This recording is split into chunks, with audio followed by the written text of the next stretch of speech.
Well, I know that you've talked a lot about breaking barriers in the workplace for women. So what is the biggest challenge that you see women having in a professional setting? Ooh, good question. Truthfully, I think the biggest barrier that women face is how we've internalized what we've been indoctrinated to believe our whole lives. And it's this idea that we have to be polite for our point to matter, and we have to be the nicest person in the room or the most caring person in the room, or we have to do the most to be of value to the team, or we have to have had 15 years more experience than anybody else at the table for our idea to be as valuable as everybody else's. And if I could change anything for all women in the workplace at every level and every kind of position, it would be to remove the judgments that we put on ourselves about the value of what we bring to the table. Because we have so much more to offer than we let ourselves believe, because we all have this core fear of like being too much or being rejected because we're too smart or we're too good at this thing, or we made somebody else feel bad because our idea was better, right? Like, wow, the number of times that we hold ourselves back. Yeah. And I wish, I think we all experience that because we've watched it happen to other people in the world, right? And then in every like movie, TV show, Yes. it's like Yes. indoctrinated into yes, Yeah. yes, smaller. To like not have that confidence, or even goes back to not celebrating yourself. It's the yes, same thing, Or because that Yes. women that are bosses and CEOs and doing, you know, all the things are the minority. right, Men are the main ones doing all that. right. yeah. And we don't hear, I mean, it's so interesting because words build worlds, right? And the language that's used around women in the workplace. And I remember I sat in a company meeting one time, and a man in the meeting literally slammed his fists on the table like 3 different times. He was standing up out of his chair at certain points. His voice was raised. And then my boss talked to me because at one point I said, this conversation isn't producing any results, and we need to change the perspective that we're talking about this from, or we're not going to get anywhere. And my boss sat me down the next day and told me that I had been aggressive in the meeting. And I was like, there was a man slamming his fists on the table and raising his voice and like standing up at us, right? But I was aggressive, and it's like, well, he was being assertive, but as a woman, I was being aggressive in the same setting. And it's just, it boggles my mind that we live in this when it's so normalized for us that we barely even notice that that's happening. Because in the moment I was like, oh my gosh, you're right, I was so aggressive and I shouldn't have come on so strong. But then in retrospect, I'm like, wait, that is nonsense, right? But because we see it over and over and over, it gets normalized. And then we tell ourselves that, well, I have to, who does she think she is, right? Like, I don't want somebody to perceive me that way, so I better tone it down. I better be less, I better be quieter and smaller. Yeah. Man, I wish we could just have permission to take up more space and be louder and be as brilliant as we really are. Right? That's what I want our audience to get out of our podcast. Just go for it. Yell it loud, yell it loud, just do it. Yeah, absolutely. Well, I know we kind of talking about breaking other barriers, and I know we've kind of had a small conversation on this. But how are you trying to normalize talking about religion and politics in the workplace, or even just in friend groups? I know I've personally experienced political things coming up in friend groups, and it's caused we don't talk to those people anymore, or and it's not on our end, but it's tough conversations to have. Yes. So how do you try to around your peers and the people that you coach, how do you try to kind of help that be a normal conversation without dispute? Thank you for asking this question, because I love this conversation so much. And it's complicated, right? It's complex, as all things are for humans. But when I started working with executive teams, one of the things I noticed is because I work with teams where I'll work with the whole team together, and we'll have group coaching sessions, but then I work with each of them individually, one-on-one, in between the group sessions. And I watched this trend happen across like 24 companies, where the conversations, the topics that they're bringing up with me in their one-on-one sessions that they're most desperate for help and support with are not the things that they'll talk about at the table with the group. And I was like, what is this dynamic of you're having these challenges, but you're not willing to talk to each other about it in the place where it's supposed to be the opportunity to address these problems.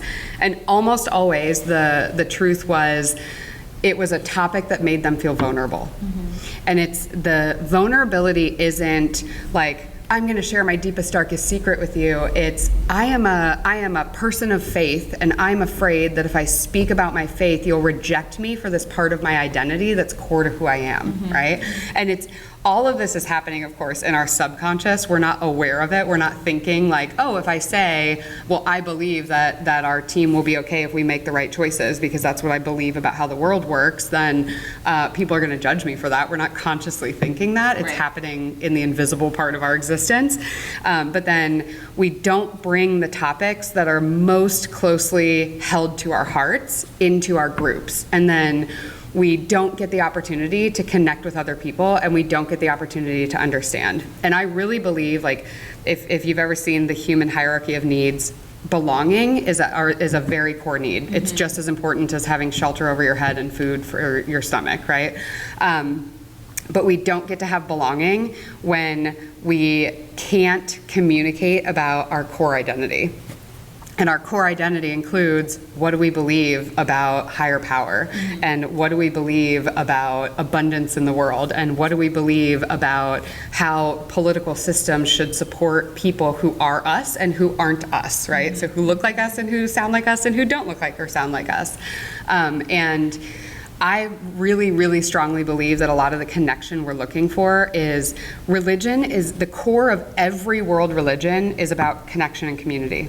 It's about love, right? It's about acceptance and tolerance. And yes, we believe, each religion believes that there's a best way to do things, but each religion also believes that we should have space to love and accept everybody else who doesn't do it the same way that we do.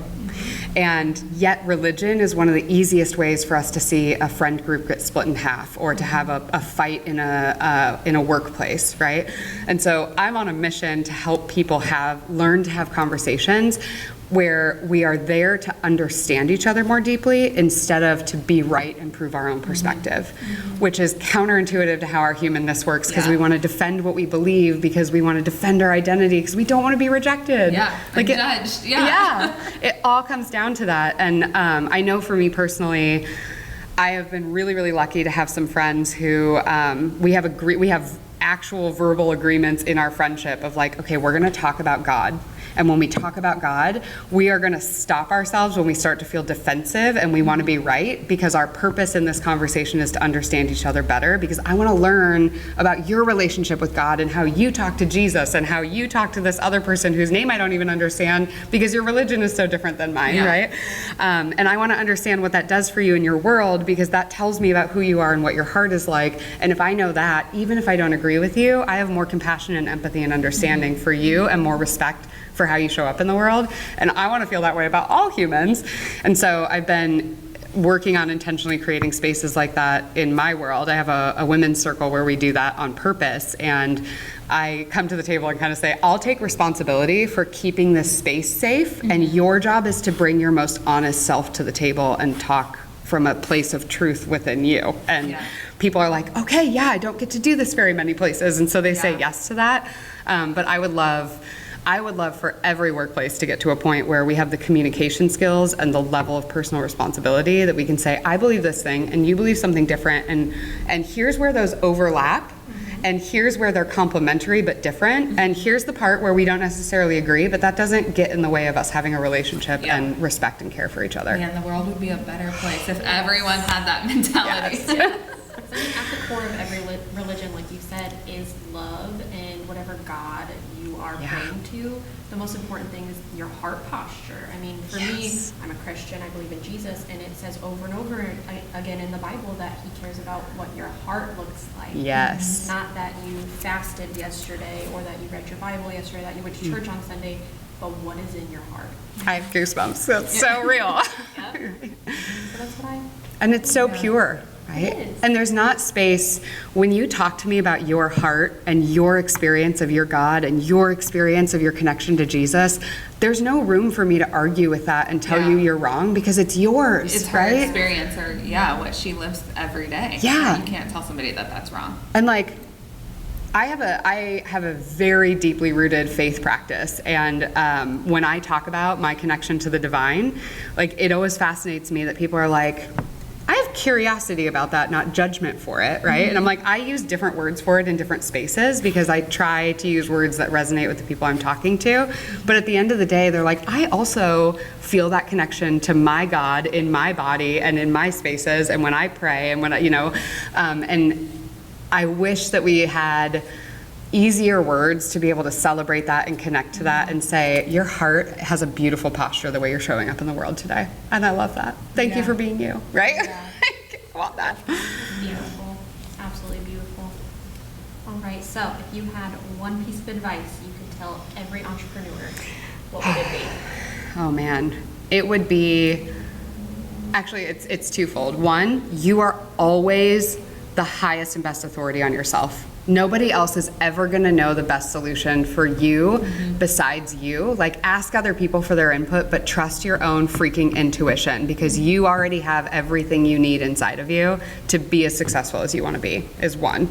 The other one is, and understand that you are designed as a human being to skew your perspective of yourself towards survival.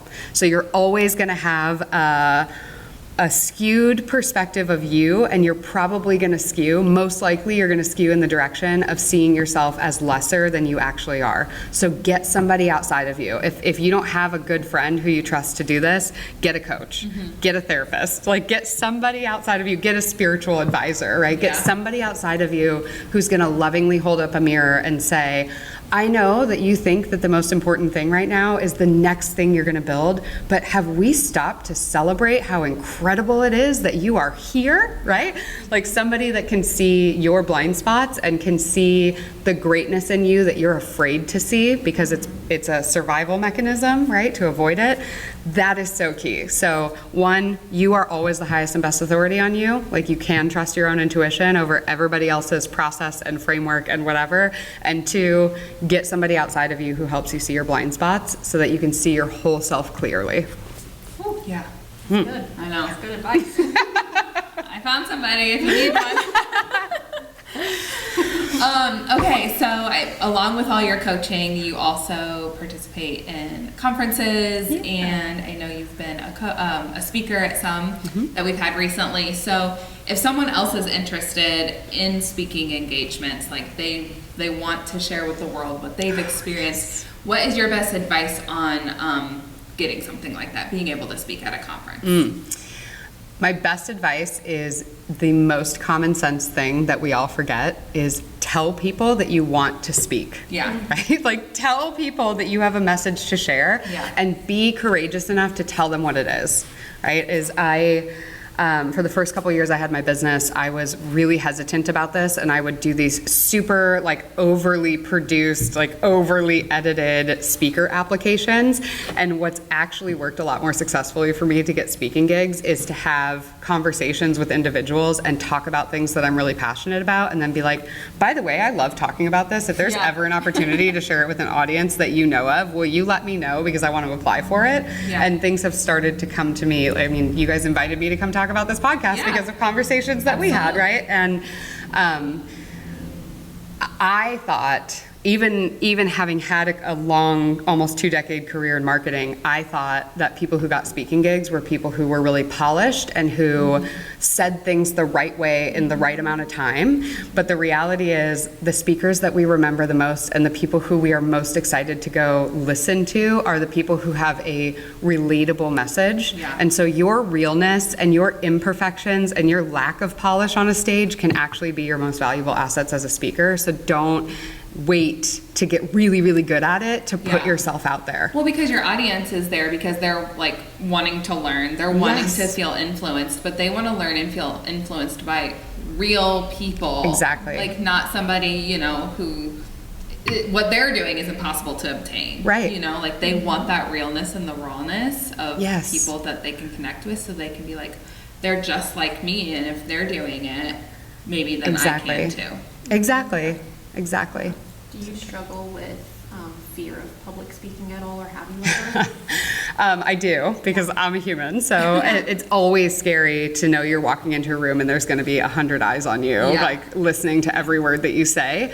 And this is a place where like my spiritual practice is really important to me, because I believe that I get opportunities to speak when there is somebody in the room who needs to hear the exact way that it's going to come out of my mouth, whether it was a mistake or not. Right. And so I believe in knowing what I'm going to talk about. I believe in preparing very, very well, and then trusting myself and trusting spirit in the moment to guide me to say the exact right things in the exact right ways, and that the outcome is always so far beyond our ability to perceive with our human eyes, right? It's like, I don't know who in the room, whether it was the sound guy in the tech booth or the woman in the front row who had tears in her eyes, like, I don't actually know who this conversation impacted most. So when I go into public speak, I'm like, there is one person in this room who needs to hear it, however it's gonna come out of my mouth. All I have to do is focus on being authentic in my delivery, and it will all work out for good, right? And that's I have like a little moment of meditation before I go out onto a stage, Yeah. and that's what I'm focusing on I love is that. like because I'm gonna make mistakes, Yeah. right? And if I try to pressure myself to be perfect, I think It's not gonna putting go the well. pressure on yourself is what will make the nervousness worse. yes, Just relax. excellent point. Well, and that always makes me trip up over my words, even with our podcasts. You know, we have prompts in front of us, and I am the one that made up the questions, so I know what I'm going to ask.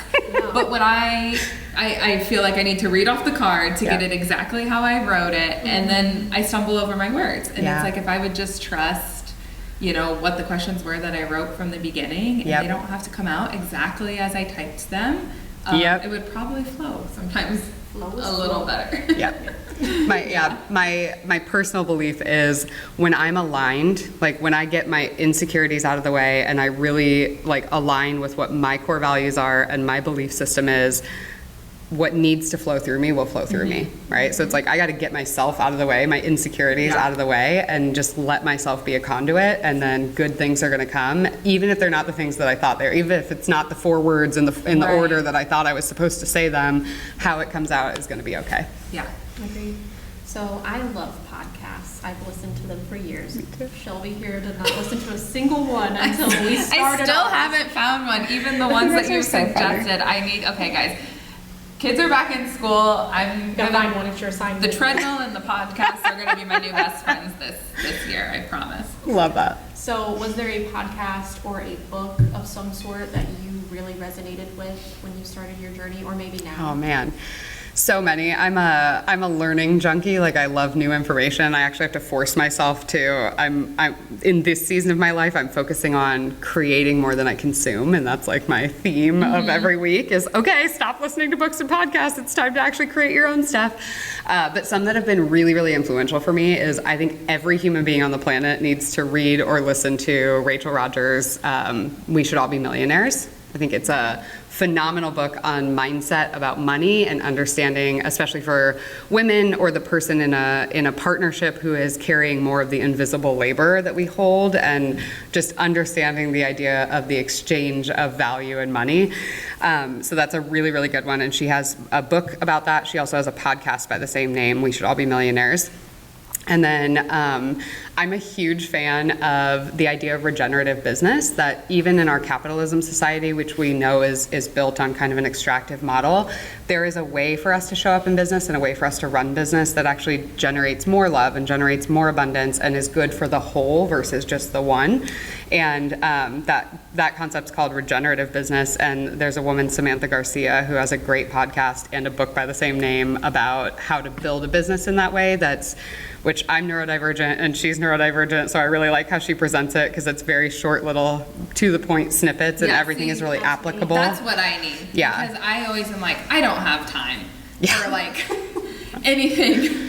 So I need straight to the point, So cut out good. the crap, and just Yeah. give me what I need to know. It's Yeah, I yes, love that. love hers. So Samantha Okay, Garcia, and then The third thing that I'll recommend is if you are anywhere on a journey of wanting to do inner work, right? Like you're ready to start kind of confronting some of your unconscious limiting beliefs, or you want to understand why you don't do the thing that you wish that you did all the time and it's been a habit forever to not exercise or whatever.